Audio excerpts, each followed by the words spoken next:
अस्सलामुअलैकुम स्टूडेंट्स।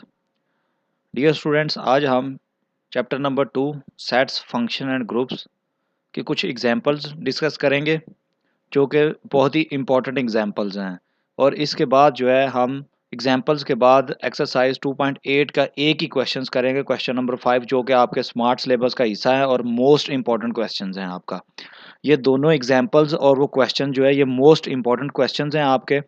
तो अगर इस क्वेश्चंस और एग्जाम्पल में अगर कोई भी चीज़ आपको समझ ना आई तो कल आपने जो है वो मुझसे व्हाट्सएप ग्रुप में ज़रूर डिस्कस करनी है।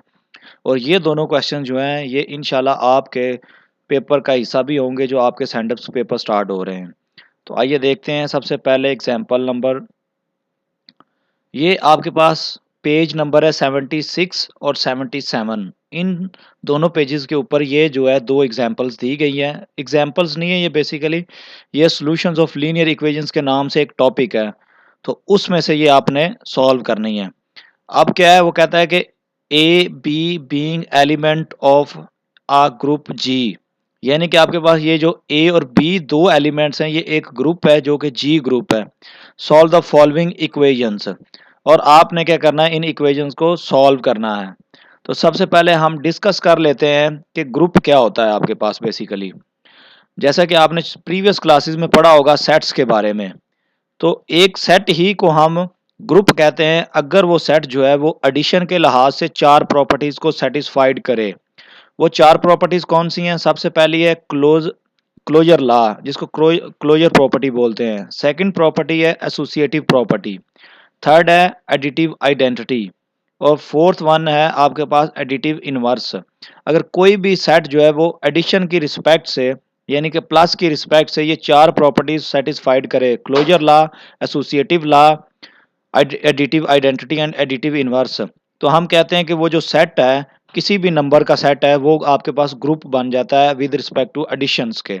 इसी तरह से अगर वो मल्टीप्लिकेशन की लिहाज से closure law, associative law, multiplicative inverse और मल्टीप्लिकेटिव आइडेंटिटी, ये चार जो है प्रॉपर्टी सेटिस्फाइड करे, तो वो भी सेट जो है वो ग्रुप बन जाता है विद रिस्पेक्ट टू मल्टीप्लिकेशन। ये आपके पास क्या है, ग्रुप की डेफिनेशन है कि हम क्या कहते हैं कि कोई भी अगर आपके पास सेट ऑफ नंबर हो, अगर वो चार properties with respect to addition और with respect to multiplication satisfied करे, तो वो उसी ऑपरेशंस के लास्ट से वो जो सेट है उसको हम कहते हैं कि ये ग्रुप है आपके पास। तो इसमें ये जो जी है ये एक ग्रुप है नंबर्स का, जिसके दो एलिमेंट्स हैं, एक ए है और एक बी एलिमेंट है। अब वो कहता है कि ए बी को लेके ग्रुप के एलिमेंट्स को आपने ये चीज को सॉल्व करना है। जो लिखा हुआ है a x equal to b, और दूसरा लिखा हुआ है x a equal to b. और यहाँ पे मैंने ये लिखा भी हुआ है इंपॉर्टेंट शॉर्ट क्वेश्चंस 1 और 2, यानी कि ये दोनों जो है ये इंपॉर्टेंट शॉर्ट क्वेश्चंस हैं और ये आपके सेंड अप का हिस्सा भी होंगे इंशाल्लाह। अब देखें तो सबसे पहले फर्स्ट वाले को किस तरह से सॉल्व करना है कि हमें ये गिवन दिया गया है a x is equal to b. अब जैसे कि देख सकते हैं कि ये जो ए है ये एक ग्रुप जी का मेंबर है या जी का एलिमेंट है, और आपको पता है कि हर ग्रुप के एलिमेंट का इनवर्स भी उसी के अंदर ही पड़ा होता है। तो अब आप देख सकते हैं कि ये ए जो है ये ग्रुप जी का एलिमेंट है। Here a is real number, so अगर ए रियल नंबर है और ग्रुप जी का एलिमेंट है तो इसका मल्टीप्लिकेटिव इनवर्स भी एग्जिस्ट करता होगा जो इसी ग्रुप के अंदर होगा आपके पास। और इस ए के जो मल्टीप्लिकेटिव इनवर्स होगा उसको ए की पावर -1 के साथ डिनोट किया जाता है, जो कि एग्जिस्ट करता है, और ये ए की पावर -1 भी इसी ग्रुप के अंदर मौजूद होगा। अगर वो मौजूद है तो हम क्या करेंगे, इस इक्वेशन को दोनों तरफ जो है वो लेफ्ट साइड से ए पावर -1 से मल्टीप्लाई कर देंगे। जैसे कि यहाँ पे मैंने मल्टीप्लाई किया है, इधर ए एक्स लिखा हुआ है, इसको भी लेफ्ट साइड से ए पावर -1 से मल्टीप्लाई किया है। ये राइट साइड पे बी लिखा हुआ है, इसको भी लेफ्ट साइड से आपने क्या किया, ए -1 की पावर से मल्टीप्लाई कर दिया बी के साथ। अब आपने क्या करना है कि अब आपने associative law with respect to multiplication को यूज करते हुए इस ए पावर -1 और ए को इकट्ठा लिख लेना है, और ये एक्स ब्रैकेट से बाहर आ जाएगा, यानी कि एक्स ब्रैकेट से बाहर आ जाएगा और ए की पावर -1 ब्रैकेट के अंदर चला जाएगा, और राइट साइड आपके पास एज इट इज रहेगी। अब जब a की पावर -1 a से मल्टीप्लाई होगा तो ये क्या होगा, एडिटिव आपके पास आइडेंटिटी एलिमेंट आएगा। और आइडेंटिटी एलिमेंट को जैसे कि मैंने ये लिखा हुआ है, ई जो है इज आइडेंटिटी एलिमेंट है, यानी कि ग्रुप के अंदर जो आइडेंटिटी एलिमेंट होता है उसको ई से डिनोट किया जाता है। तो जब a की पावर -1 और a जो है आपस में मल्टीप्लाई होंगे तो ये ई में कन्वर्ट हो जाएंगे, यानी कि आइडेंटिटी हो जाएगी। फॉर एग्जाम्पल जैसे कि अगर आपके पास 2 एक नंबर है, अगर आप उसको 1/2 से मल्टीप्लाई करें तो वो आपके पास आंसर क्या आएगा, 1 आएगा। तो 1 क्या होती है, मल्टीप्लिकेटिव आइडेंटिटी होती है रियल नंबर्स की। तो ये ई आ जाएगा और एक्स आ जाएगा और ये right side as it is आ जाएगी।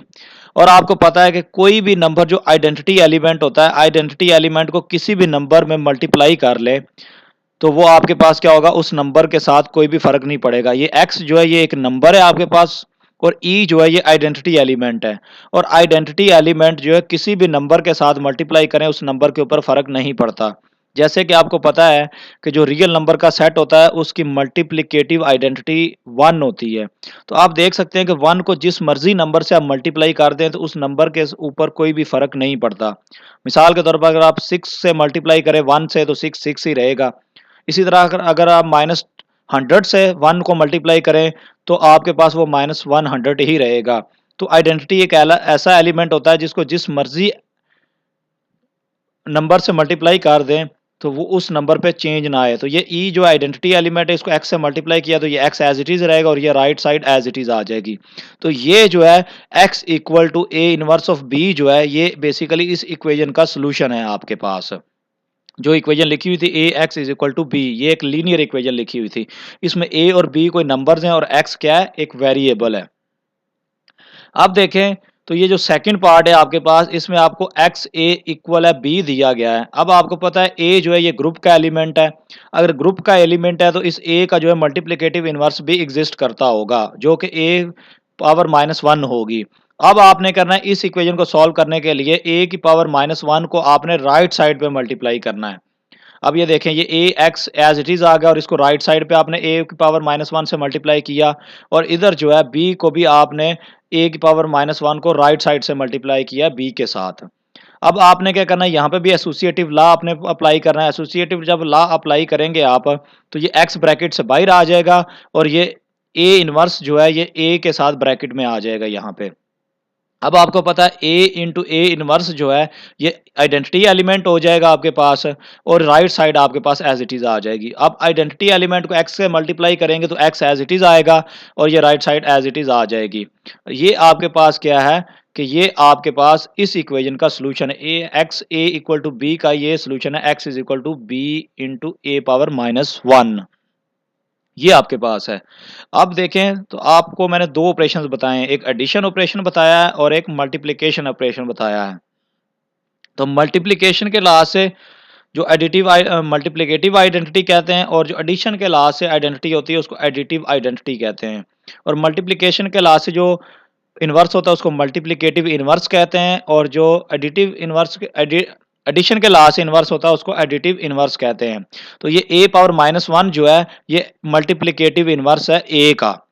और अगर आप देखें तो ए का जब अगर एडिटिव इनवर्स की बात करेंगे तो ए का एडिटिव इनवर्स होगा -a और उसकी एडिटिव आइडेंटिटी जो होगी वो 0 होगी।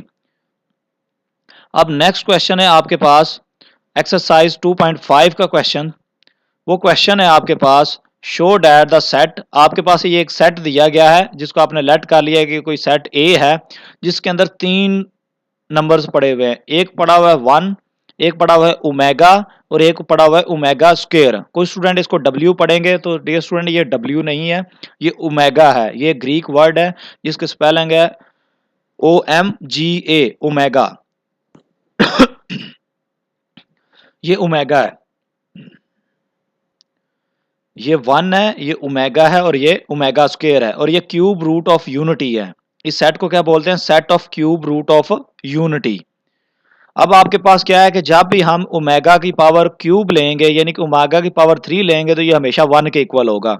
ये इसकी एक प्रॉपर्टी है कि ओमेगा की पावर 3 जो है वो 1 के इक्वल होगी क्योंकि ये जो सेट है ये क्यूब रूट ऑफ यूनिटी है।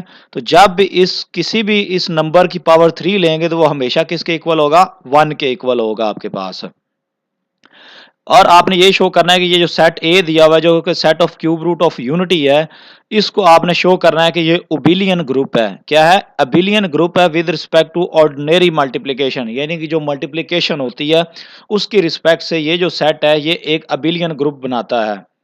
अब जैसे कि मैंने इससे पहले आपसे बताया कि कोई भी सेट, नंबर का सेट जो है, जो चार सेटिस्फाइड प्रॉपर्टीज चार सेटिस्फाइड करे, जिसमें क्लोजर लॉ है, एसोसिएटिव लॉ है, एडिटिव आइडेंटिटी या एडिटिव इनवर्स है, विद रिस्पेक्ट टू एडिशन के लॉ से। अगर मल्टीप्लिकेशन के लॉ से देखा जाए तो यही चार लॉज बने, closure law with respect to multiplication, associative law with respect to multiplication, multiplicative identity and multiplicative inverse. ये चार लॉ कोई भी होल्ड करे, चाहे वो विद रिस्पेक्ट टू एडिशन हो या विद रिस्पेक्ट टू मल्टीप्लिकेशन हो, तो हम कहते हैं कि वो सेट जो है वो ग्रुप बनता है विद रिस्पेक्ट टू, अगर एडिशन के लॉ से सेटिस्फाइड करता है तो वो with respect to addition group बनेगा। अगर वो मल्टीप्लिकेशन के लॉ से वो चार प्रॉपर्टी सेटिस्फाइड कर रहा है तो वो with respect to multiplication group बनेगा। ये सिंपल ग्रुप होता है। अगर एक सेट जो है वो कमोटेटिव प्रॉपर्टी ए को आपने पढ़ा होगा, a plus b equal to b plus a, ये इसको कमोटेटिव प्रॉपर्टी कहते हैं आप सिंपल नंबर्स के अंदर। अगर वो भी सेटिस्फाइड कर ले उन चार प्रॉपर्टीज के साथ तो हम कहते हैं कि वो सेट जो है वो अबिलियन ग्रुप बन गया है। अगर चार करेंगे पहले वाली तो वो सिर्फ जस्ट ग्रुप होगा। अगर वो कमोटेटिव प्रॉपर्टी भी सेटिस्फाइड करता है तो उसको हम कहते हैं कि ये क्या है, अबिलियन ग्रुप है आपके पास। तो आपने ये शो करना है। तो आपने क्या करना है कि हमें पता है कि इस सेट को जो है आपने अबिलियन ग्रुप शो करना है विद रिस्पेक्ट टू मल्टीप्लिकेशन, जो कि मल्टीप्लिकेशन का साइन ये होता है, जो कि क्रॉस का साइन होता है। अब आपने क्या करना है, एक टेबल बनाना है। उस टेबल के अंदर जो फर्स्ट रो के अंदर आपने इस तीनों को लिख लेना है, one omega and omega square को, और इसी तरह से फर्स्ट कॉलम के अंदर भी इन तीनों को लिख लेना है, one omega and omega square को। और यहाँ पे कोने पे आपने जिस भी ऑपरेशन के रिस्पेक्ट से आपने इसको ग्रुप शो करना हो वो ऑपरेशन लिख लेते हैं, चाहे वो मल्टीप्लिकेशन हो चाहे वो एडिशन हो। तो यहाँ पे हमें मल्टीप्लिकेशन की बात की गई है तो इसलिए हमने ये मल्टीप्लिकेशन यहाँ पे रखी है।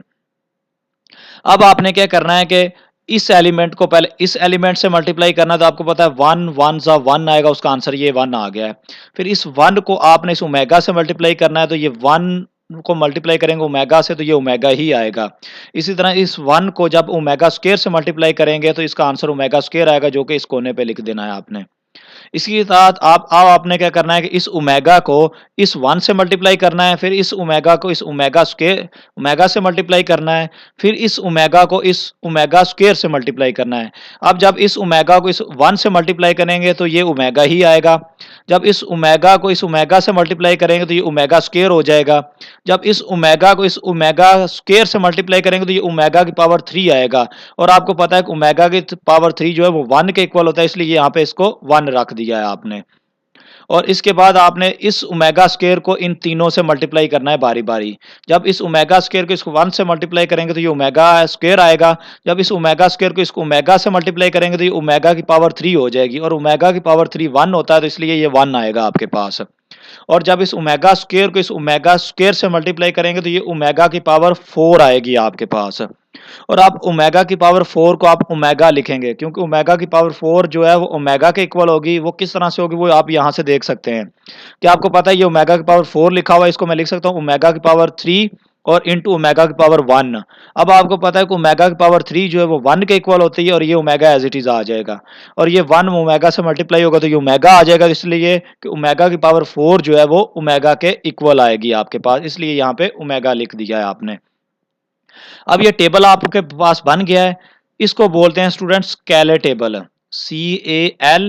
वाई CALY, ये कैले टेबल है, CALAY, ये इसके स्पेलिंग है कैले टेबल, ये आपकी बुक के ऊपर भी लिखा होगा।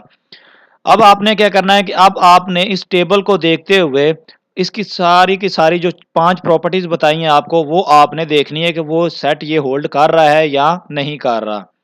अब देखें, सबसे पहले आपने क्या करना है कि क्लोजर प्रॉपर्टी चेक करनी है। क्लोजर प्रॉपर्टी क्या होती है कि कोई से भी दो नंबर्स को हम इसके मल्टीप्लाई करें तो उनका जो आंसर आता है वो भी इसी सेट के अंदर ही होना चाहिए, जो कि ये सेट है आपके पास ये वाला।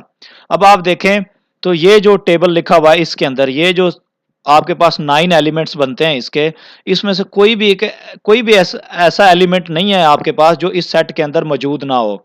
वन ओमेगा और ओमेगा स्क्वायर, और इन चारों में इन 9 टेबल्स के अंदर भी यही एलिमेंट्स पड़े हुए हैं। तो ये फर्स्ट आइडेंटिटी यानी कि जो पहली प्रॉपर्टी है क्लोजर प्रॉपर्टी, वो सेटिस्फाइड करता है। कि क्लोजर प्रॉपर्टी क्या होती है कि किसी भी सेट के दो एलिमेंट्स को लिया जाए, अगर उन दोनों को मल्टीप्लाई करें और उनका जो आंसर आए वो भी उसी सेट के अंदर मौजूद होना चाहिए। और आपको पता है कि ये जो 9 एलिमेंट्स हैं, 3 ये हैं, 3 ये हैं और 3 ये वाले, ये सारे के सारे क्या आए हैं, इनकी मल्टीप्लिकेशन से आए हैं। तो ये सारे के सारे जो एलिमेंट है इस सेट के अंदर मौजूद हैं। तो इसने क्लोजर प्रॉपर्टी भी सेटिस्फाइड कर ली। सेकंड है आपके पास कि अगर कोई से 3 एलिमेंट्स को आप मल्टीप्लाई करें, उनका आंसर जो है वो भी इसी सेट के अंदर मौजूद होना चाहिए। अब आप देखें, अगर 1 को ओमेगा को और ओमेगा स्क्वायर को आप मल्टीप्लाई करें आपस में, तो ये ओमेगा की पावर 3 बनेगा जो कि 1 बनता है, और 1 भी इसके अंदर पड़ा हुआ है, इसलिए ये सेटिस्फाइड करता है एसोसिएटिव प्रॉपर्टी भी। और तीसरी प्रॉपर्टीज होती है जिसको हम कहते हैं मल्टीप्लिकेटिव आइडेंटिटी। वो मल्टीप्लिकेटिव आइडेंटिटी क्या होगी कि ऐसा नंबर आपने इसमें से ढूंढना है जिसको इन तीनों नंबर से मल्टीप्लाई करें तो इनके ऊपर कोई फर्क ना पड़े। तो वो आप देख सकते हैं कि ये जो 1 है ये एक ऐसा एलिमेंट है इसके अंदर पड़ा हुआ है जिसको इन तीनों से मल्टीप्लाई करें तो इनके साथ कोई फर्क नहीं पड़ता। ये यहाँ जैसे कि फर्स्ट ये जो सेकंड रो है आप इसमें देख सकते हैं कि इस 1 को आपने तीनों से मल्टीप्लाई किया है तो इनके ऊपर कोई फर्क नहीं पड़ा। तो इस सेट की जो मल्टीप्लिकेटिव आइडेंटिटी है वो क्या है, 1 है। वो भी आपके पास प्रॉपर्टी सेटिस्फाइड हो गई। फोर्थ वाली है मल्टीप्लिकेटिव इनवर्स। मल्टीप्लिकेटिव इनवर्स ऐसा नंबर हो कि जिसको दो नंबरों को मल्टीप्लाई करें तो उनका आंसर जो है वो 1 आना चाहिए। अब जैसे कि आपको पता है 1 को 1 से मल्टीप्लाई किया है तो 1 आया आंसर। इसका मतलब क्या हुआ कि 1 के मल्टीप्लिकेटिव इनवर्स क्या हुआ, 1 हुआ। इसी तरह से ओमेगा का मल्टीप्लिकेटिव इनवर्स क्या हुआ, ओमेगा स्क्वायर, क्योंकि ओमेगा को जब आपने ओमेगा स्क्वायर से मल्टीप्लाई किया तो इसका आंसर 1 आया जो कि मल्टीप्लिकेटिव आइडेंटिटी है। इसलिए ओमेगा का जो मल्टीप्लिकेटिव इनवर्स होगा वो क्या होगा, ओमेगा स्क्वायर होगा। और इसी तरह से ओमेगा स्क्वायर का जो मल्टीप्लिकेटिव इनवर्स होगा वो ओमेगा होगा, क्योंकि इन दोनों को मल्टीप्लाई करने से आइडेंटिटी एलिमेंट आ रहा है 1। तो ये भी आपके पास प्रॉपर्टी सेटिस्फाइड हो गई जो कि मल्टीप्लिकेटिव इनवर्स वाली थी। और लास्ट वन है आपके पास कमोटेटिव प्रॉपर्टी। कमोटेटिव प्रॉपर्टी क्या है कि अगर हम 1 को ओमेगा से मल्टीप्लाई करें या ओमेगा को 1 से मल्टीप्लाई करें तो आंसर सेम आना चाहिए। तो यहाँ पे देख सकते हैं आप, जब हमने 1 को ओमेगा से मल्टीप्लाई किया था तो आंसर ओमेगा आया था, और यहाँ पे आप जब आपने ओमेगा को 1 से मल्टीप्लाई किया था तो तन भी आंसर ओमेगा ही आया था आपके पास। चाहे 1 को ओमेगा से मल्टीप्लाई करें या ओमेगा को 1 से मल्टीप्लाई करें तो दोनों का आंसर सेम आना चाहिए। तो ये होती है आपके पास कमोटेटिव प्रॉपर्टी। तो ये भी ये सेटिस्फाइड कर रहा है। तो इससे मुराद ये है कि आपके पास ये पांचों की पांचों जो है प्रॉपर्टी सेटिस्फाइड कर गया है। क्लोजर प्रॉपर्टी भी, एसोसिएटिव प्रॉपर्टी भी, मल्टीप्लिकेटिव प्रॉपर्टी भी, मल्टीप्लिकेटिव आइडेंटिटी प्रॉपर्टी भी, मल्टीप्लिकेटिव इनवर्स प्रॉपर्टी भी और कमोटेटिव प्रॉपर्टी भी विद रिस्पेक्ट टू मल्टीप्लिकेशन।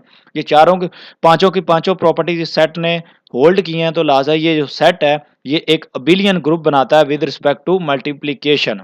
और ये प्रॉपर्टीज मैंने ये लिखी हुई है from the table we see that the set A hold all property of a group under multiplication. यानी कि जो सेट ए था जो 1 ओमेगा और ओमेगा स्क्वायर वाला था, ये सारी की सारी प्रॉपर्टीज सेटिस्फाइड कर रहा है। और ये मैंने नीचे लिखा भी हुआ है किस तरह सेटिस्फाइड कर रहा है, ये मैंने आपको समझा भी दी है। तो लिहाजा ये जो ए सेट है ये एक अबिलियन ग्रुप है अंडर मल्टीप्लिकेशन। तो इसके साथ ही डियर स्टूडेंट्स आपका चैप्टर नंबर 2 कंप्लीट होता है। इन वीडियो लेक्चर्स के अंदर जिन क्वेश्चंस को मैंने सॉल्व किया है या आपको होमवर्क प्रैक्टिस दिया है, यही क्वेश्चन जो है आपके जो है मोस्ट इंपॉर्टेंट क्वेश्चन है, यही आपके स्मार्ट सिलेबस का हिस्सा है। इसके साथ ही आपका ये लेक्चर जो है वो कंप्लीट होता है। ओके, अल्लाह हाफिज़।